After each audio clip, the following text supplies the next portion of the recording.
إدارية في مدرسة ابتدائية بقضاء المسيب شمالية بابل لقيت مصرعها على يد مدرس طعنا بالسكاكين جراء خلاف إداري حسب ما أفاد شهود وطلاب.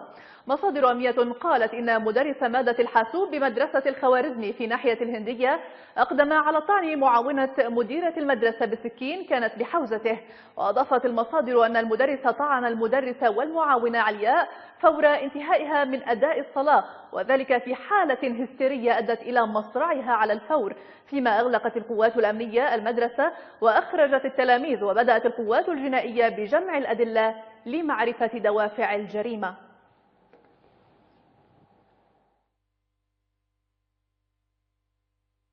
يطعن بها بالسكين زين الى ان يعني تقريبا ناهيه بالمكان.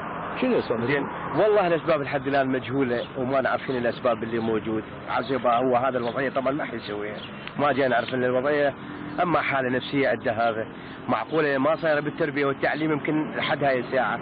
جاء صلي شاهدت التوفي طعنها سكين ظهرت 3 طعنات، هي ما طعنها قامت تطيح ابوه حطها قص ودتها من هنا.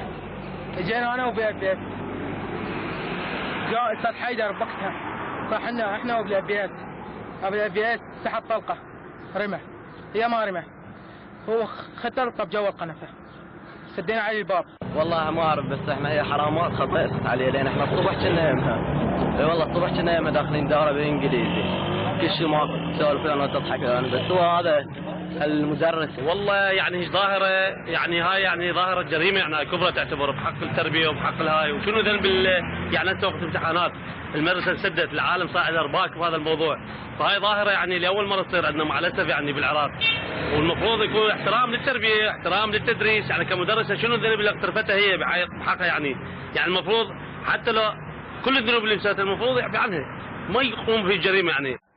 في هذه الأثناء سجلت ظاهرة